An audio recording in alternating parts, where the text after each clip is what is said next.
Mike, I live in Cambodia. I have no idea if I'm turned on or not. Good? I can move around? Can you hear me? Nope. No?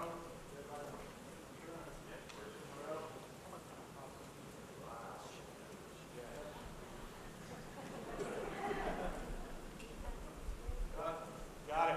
Okay, now we're golden. Thank you. Like I said, we're pretty low tech where I'm from now, so we don't have a lot of these things. You know, it's a blessing to be here again. It always is.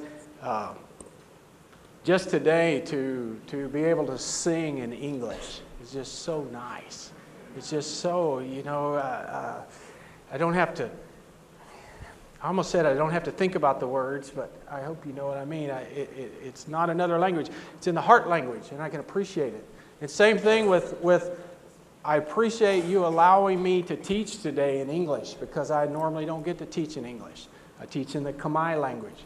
And so it's just a blessing to me to be able to teach in English. I told Randall, my son Randall, this last year that I really enjoyed teaching in English because I don't have to think about what I'm going to say. And he said, Dad, I'm not sure that's really what you mean, but okay. Now, I have thought about it, but I don't have to put it in another language. It's like I was telling Mike up earlier this morning, there's things and different idioms and things that happen in a different language that you sometimes have to be aware of. For instance, in Khmer, if you say he has a big heart, it means he's arrogant, he's cocky, he's proud. Like we would say a big head. So if I say my wife is a lady with a big heart, what they hear in Khmer is I've called her a proud, arrogant, cocky person. And so that doesn't work. So you have to think sometimes about the things and what you're doing. We're blessed to be here again today. I don't know if you guys realize this, but we've been in Cambodia almost 11 years. And you guys have supported us financially, but with prayers and encouragement, and we appreciate that so much. And we're getting the chance now to see our children and our grandchildren in different places, and so we're going to be traveling around a lot. I don't know if you remember or not, my dad passed away last year, and we're going to have a big ceremony and celebration of life in Colorado at my cousin's farm this summer. So we're getting to go to that and see lots of family that we haven't seen in a lot of time. So it's a sad aspect to it, but a happy thing too. So we're excited about that. Let me get started because I have a lot to do and I don't know how long this is going to take. I usually preach in Cambodia a couple hours, so settle in there, be ready to go. I think you'll be okay. We'll try not to do that. Again, we are low tech, so I haven't done PowerPoints, but I do them once a year, and that's about this time. We're going to study today about who moved the stone. Now, I think about 25 years ago, I read a book with that same title. I think the guy's name was Frank Morris that wrote it. A really good book, if you have the chance to get it. It's an older book.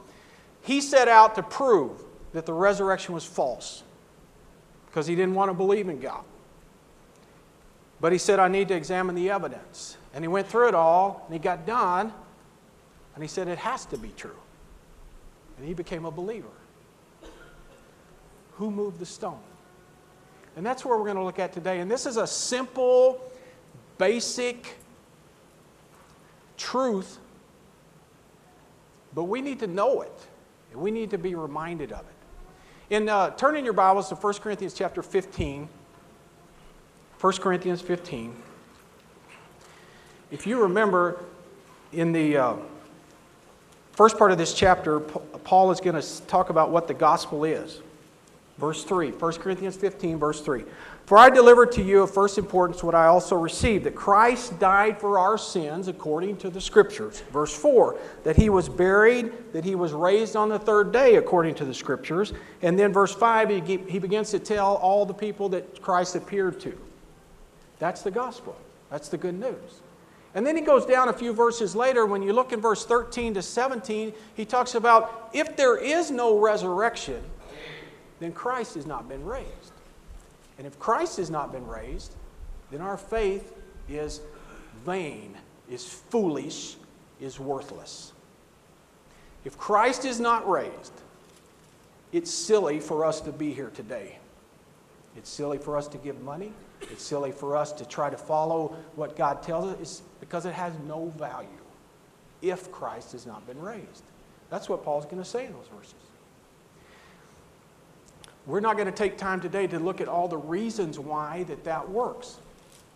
Just know that that's a truth, and when you think about that, that is a basic foundational truth. We believe in Jesus Christ because he was raised from the dead. And if he wasn't, then there's no reason to believe. But if he was,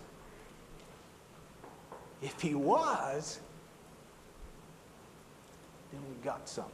That's a game changer. Why do we need to go study that? I would guess that most people here today would say, yeah, I believe Jesus was raised from the dead. Okay, but it's a basic thing, it's an important thing, and we need to go back and be reminded of this. I may be in trouble, I didn't clear this with you. I'm going to tell a story on Rhonda. It's okay, it's good. A year or two ago, I did something really kind of funny at our house, and Rhonda laughed. And I don't just mean a chuckle. I mean the full throttle laugh with the 1,000-watt smile that came after it. And I couldn't let that go, so I asked her, Sugar, aren't you sometimes enthralled with how my brain works?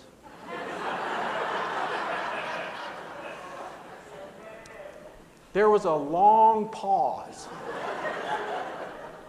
which is an answer. Because had she meant yes, she would have just immediately said it. But there's a long pause. And she said, is enthralled always used in a positive sense?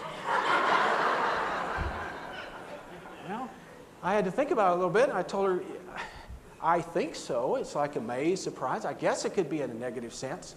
And she said, oh. I said, Sugar, you still haven't answered the question. And remember, I said sometimes. Yeah, she answered it 3 times already. I'm just not getting it. I'm going to make her say it.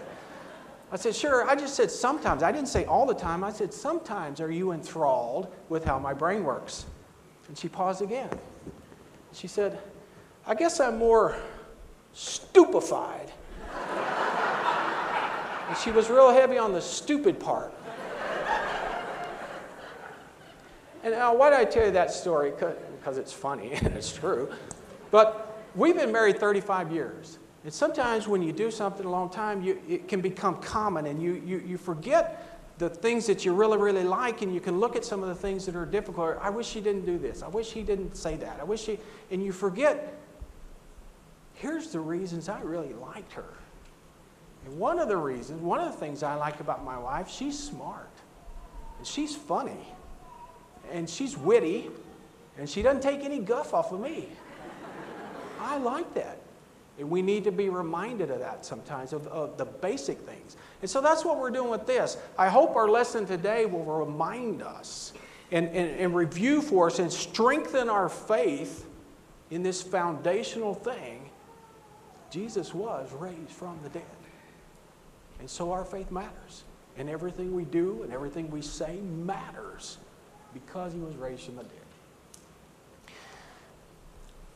I want to remind you of some of the things. Go on to the next slide here about the death on the cross so you can remember this. The death scene. Now, because of our time, we're not going to be able to look at every verse that talks about these things. But you can go back and review these.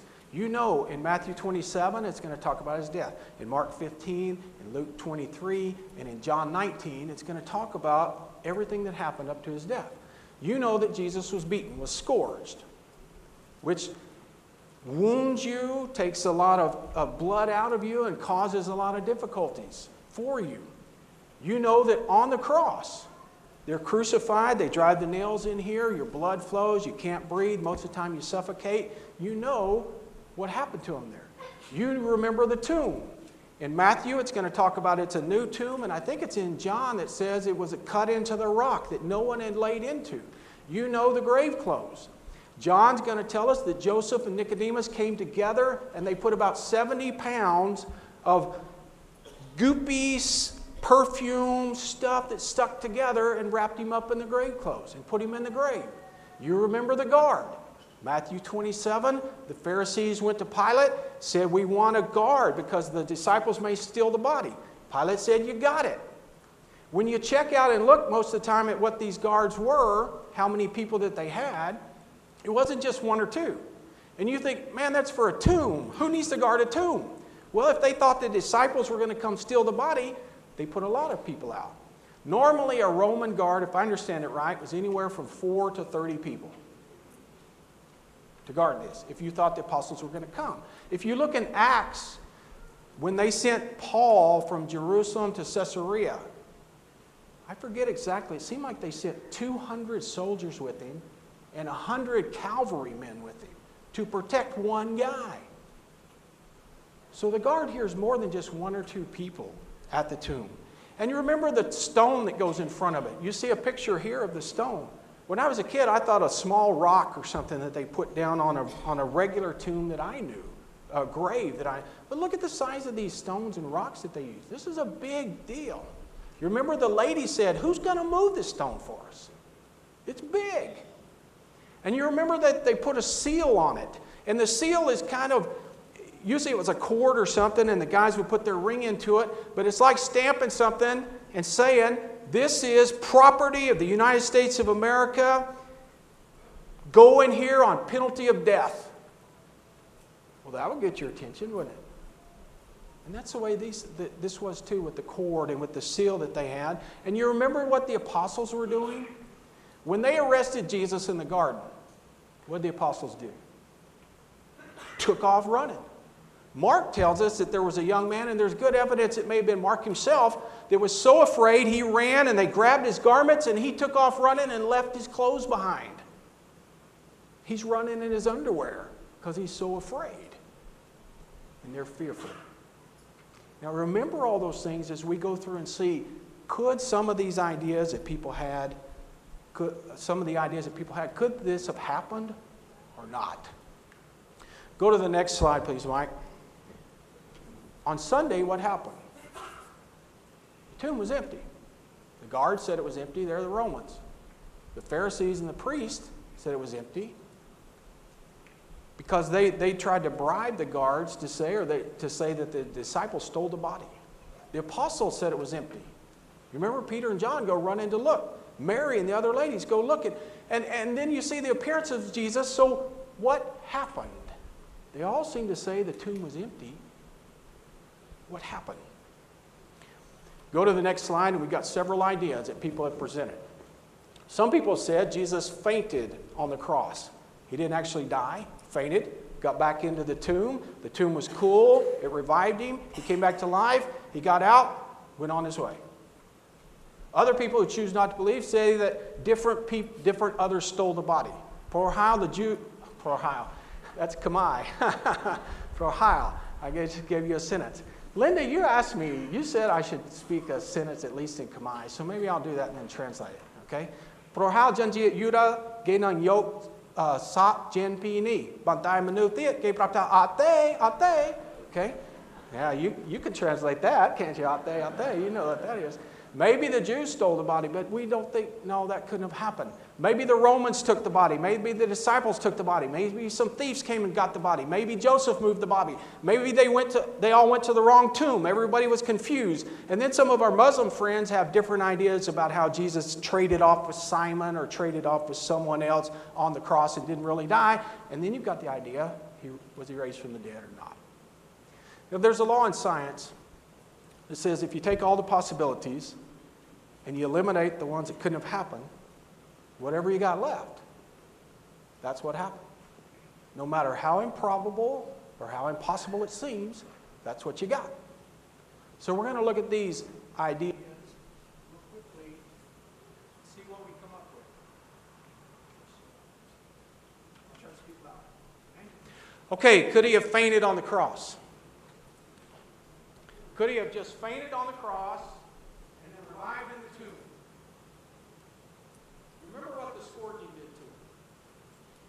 Remember how the crucifixion done. You remember because the next day was a day of preparation, the Pharisees wanted to come break the legs of the guy so they would die on the cross. Because to die on the cross, to die on a tree, you were cursed. And they didn't want to have that happen. So they came to thief number one and they broke his leg. So that he suffocated in his own fluids in his lungs. And they came to the other one and they broke his leg.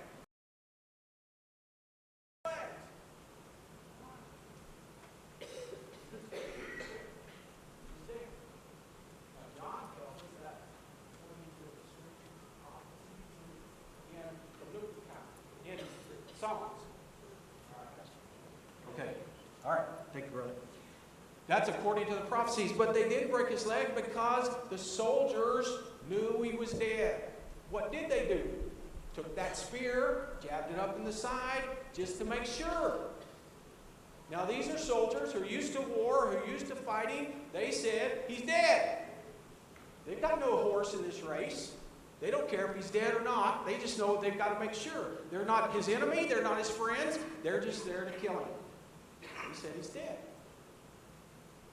Then you got to think about what happened. I mean, if he didn't die there and he revived in the tomb, after all the beating, all the whipping, all the everything that happened to him, you've wrapped him up with 70 pounds of this clothes and mire and all this stuff, and he comes back to life, and then does what?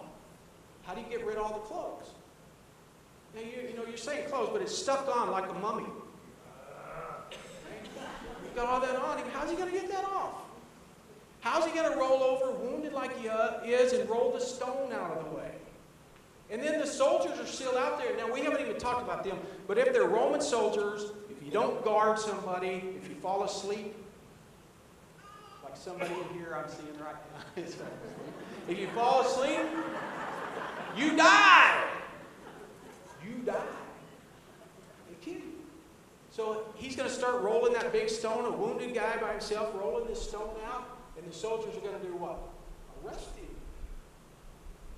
How can this be? It doesn't make sense. Because think about who said he was dead? His enemies? The soldiers? His friends?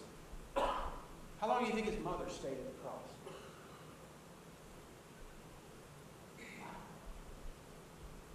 He was dead. How else? I don't see how it could be any other way. Go to, we need to think about that too. I'm trying to save time, but if he didn't die, if he came out of the tomb and went somewhere, where'd he go? Where did he die? What did he do? Why did he let the apostles go and preach all this time, saying he was risen if he wasn't? Why didn't somebody else find him? See, it just doesn't make sense. I can't see how that could possibly have happened. Look at the next one. You see him there with his beatings and what happened to him. Go to the next slide too.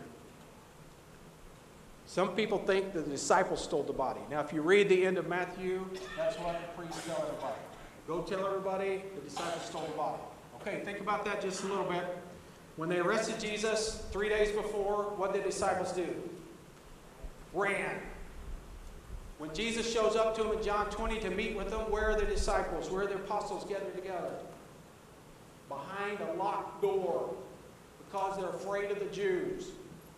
How many swords did they have the night they went out in the garden? Say 2. Yes, 2. They took 2 swords. These guys that are afraid and running away, and they're going to come fight these soldiers who are trained professionals and take the body. And then, why? What would they do with the body? You got the body of Jesus. Okay, even if you want to perpetuate the legend like a Hercules or something, you take the body. But now, do you remember what happened to the apostles? James had his head cut off because he was preaching Jesus. And history tells us, you read Fox's Book of Martyrs, every other one of the apostles except John died for his faith in horrible ways. They gutted them, they rode over them, they crucified them. He said, stop preaching about Jesus. And they wouldn't do it. If you stole the body and you knew it was a lie,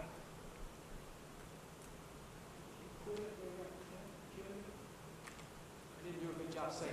Let me give you an example. I read somewhere that this guy in Louisiana is asking people for $54 million for a jet. Okay? Thinks God has called him, asked him to do that. If you came in and said, okay, if you really think God's called you to do that, keep asking. But if you don't quit asking, we're going to kill you. What do you think you do? If it's false, he knows it's false, and he'll just quit. No. Maybe I was wrong. I got the wrong line. Got the wrong telephone line to God. Okay? Back up. If the disciples stole the body and they knew Jesus was not resurrected, why would they die for the faith? Why would they go to all these places?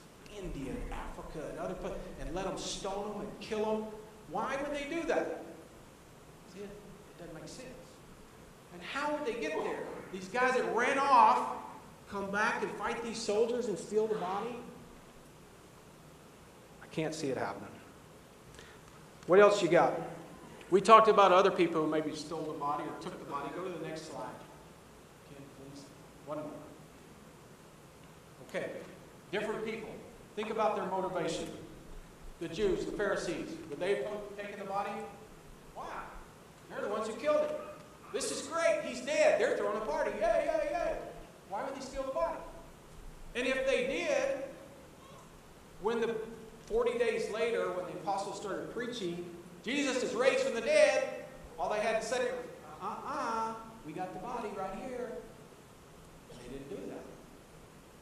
Why would they send a guard to guard the body and then go steal the body? This is not Mission Impossible or something. Why would they do that? It doesn't make sense. What about the Romans? Would the Romans have stolen the body, taken the body, moved the body? For what purpose?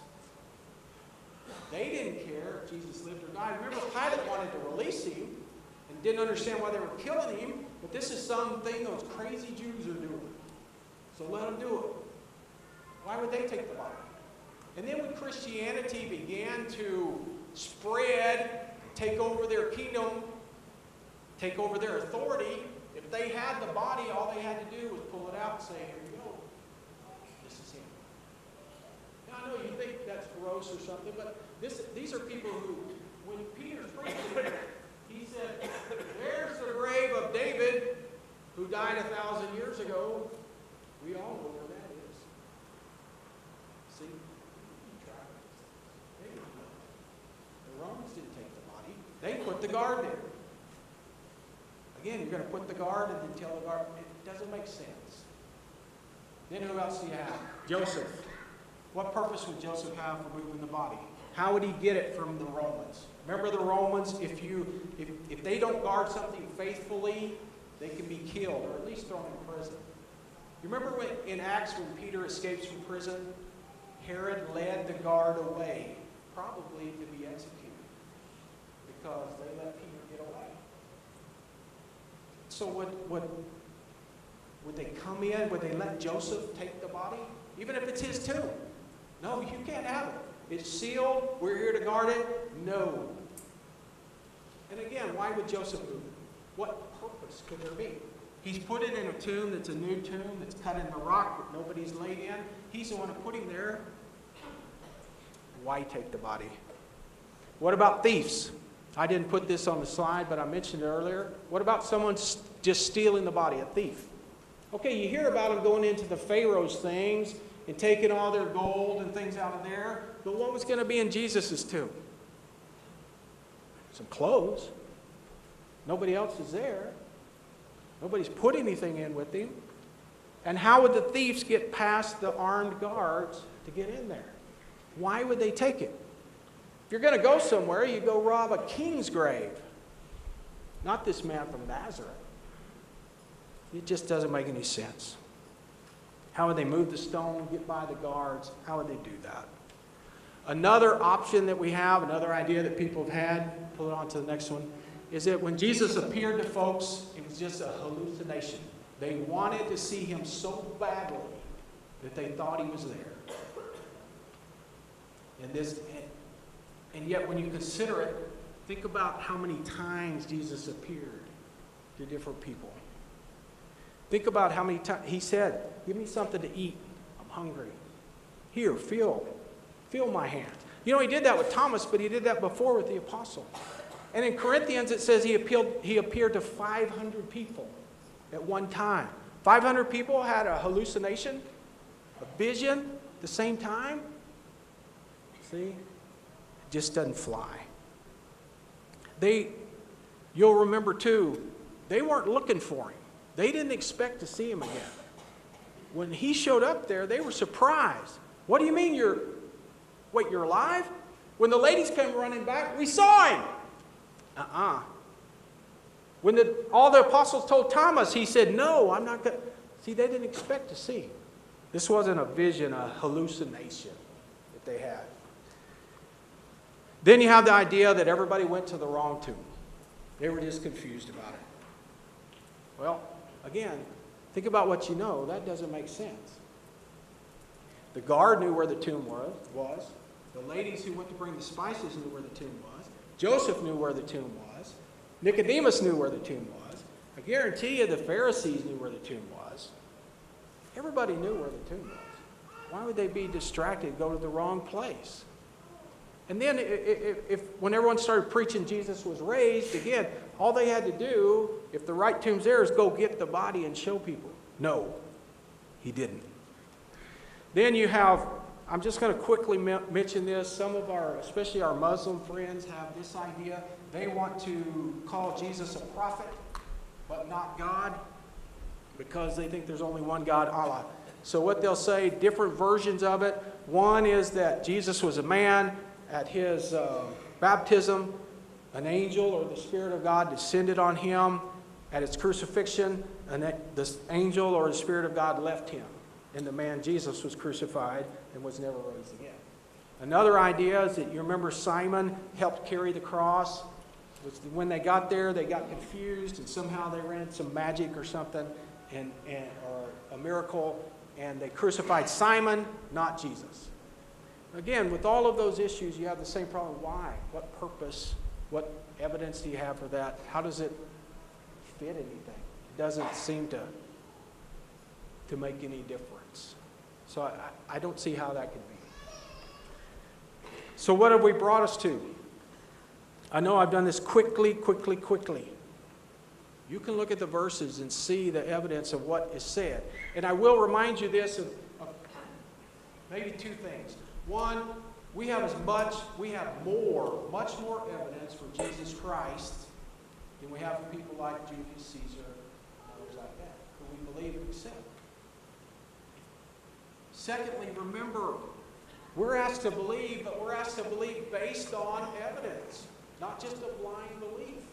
There's plenty of evidence here that we can see.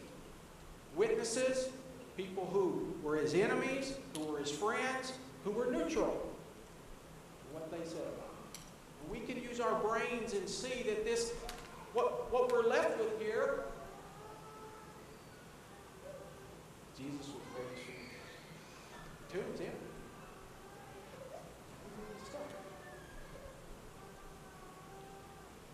And I know some people don't want to believe. That's fantastic. That's a parable.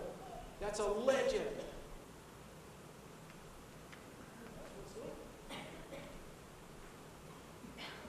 Consider this too. When you're, I don't have a lot of time to get into evidence of things, but think about this some.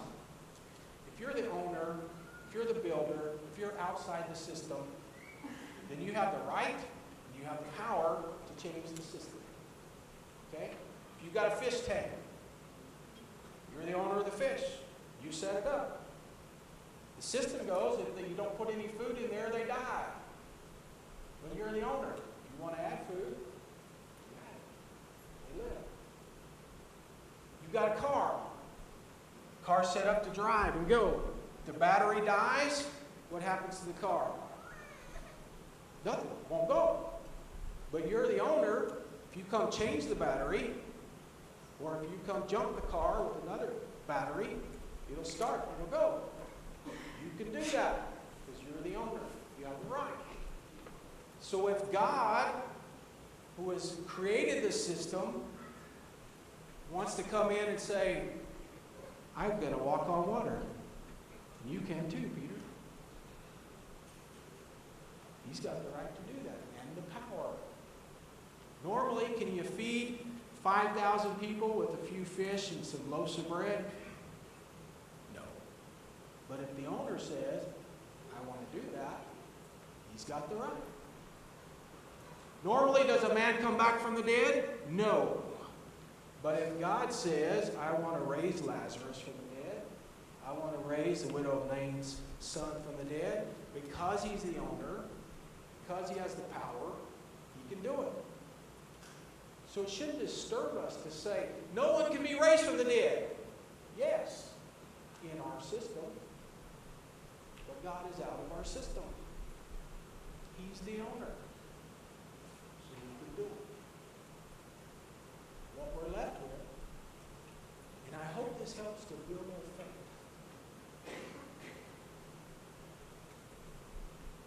Jesus Christ was raised from the dead so that I could live. Is that not amazing? Wow. I love God. How can you not? Today, I hope we've helped to build our faith, to take a basic something and help us to understand, to believe stronger. This is what happened. And I hope if you haven't believed in God yet or haven't shown the evidence that you believe in God, that you'll do that today. I want to encourage us as Christians and as those who are coming to God. Please understand, we don't believe fairy tales. We believe the God of the universe who created us and made this plan, here's what he wanted to do. Please come to him if you need to, while we stand and sing.